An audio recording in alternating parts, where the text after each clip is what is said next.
How easy is ഒരു patient ഇത് admit ചെയ്യാനും ഓപ്പൺ അപ്പ് ചെയ്യാൻ എത്ര ഈസിയാണ് for a practitioner like U?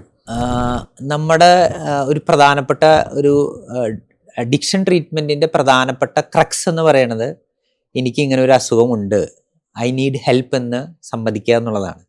പക്ഷേ നല്ലൊരു മെജോറിറ്റി ആളുകളും അതിന് സമ്മതിക്കില്ല.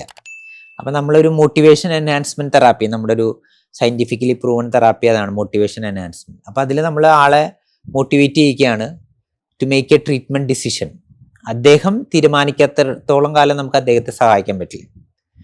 നമ്മൾ സെയിൻറ്റ് അഗസ്റ്റിൻ എന്ന് പറയുന്ന ആളുടെ ഒരു കോട്ടുണ്ട്, നിന്റെ അനുവാദം കൂടാതെ ദൈവം നിന്നെ സൃഷ്ടിച്ചു, പക്ഷേ നിന്റെ അനുവാദം കൂടാതെ ദൈവത്തിന് നിന്നെ രക്ഷിക്കാൻ പറ്റില്ല എന്ന് പറഞ്ഞ പോലെ ആ പേഷ്യൻ്റ് സമ്മതിക്കാത്തടത്തോളം കാലം ലോകത്തിലെ എത്ര ബെസ്റ്റ് ഡി അഡിക്ഷൻ സെൻറ്ററിൽ കൊണ്ടുപോയാലും നമുക്ക് അവരെ ഹെൽപ്പ് ചെയ്യാൻ പറ്റില്ല. നമ്മളിതിനെ ഒരു റിവോൾവിംഗ് ഡോർ ഫിനോമിനൻ എന്ന് പറയാം.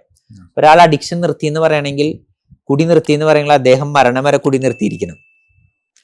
അങ്ങനെയുള്ളൊരു പോസിബിലിറ്റി എന്ന് പറയുന്നത് വളരെ എന്താ പറയുക ടാസ്ക് ഉള്ള കാര്യമാണ്. അപ്പം അത്രയും മോട്ടിവേറ്റഡ് ആയ ആൾ മാത്രമേ അത് നിർത്തുള്ളൂ. അല്ലെങ്കിൽ കുറച്ചാൾ കഴിയുമ്പോൾ ഒരു 5 വർഷം കഴിയുമ്പോൾ റിലാപ്സ് ചെയ്യാം, അല്ലെങ്കിൽ 7 വർഷമായിരിക്കാം, 10 വർഷമായിരിക്കാം, അദ്ദേഹം അതിൻ്റെ പോരായ്മ നിർത്തി വീണ്ടും കുടിച്ചു എന്ന് വരാം. അപ്പം അതുകൊണ്ട് ഈ ഒരു ട്രീറ്റ്മെൻറ്റിലെ ഡി അഡിക്ഷൻ ട്രീറ്റ്മെൻറ്റിലെ പ്രധാനപ്പെട്ട കാര്യം ഈ ഒരു ഇൻസൈറ്റ് ആണ്. എനിക്കൊരു പ്രശ്നമുണ്ട്, ഞാൻ ഇതിലൊരു നടപടി എടുക്കണം. അപ്പം നമ്മൾ ഈ ഒരു മോട്ടിവേഷൻ എൻഹാൻസ്മെൻറ്റ് തെറാപ്പിയിൽ നമ്മൾ അവരതിനു വേണ്ടി സഹായിക്കുന്നു.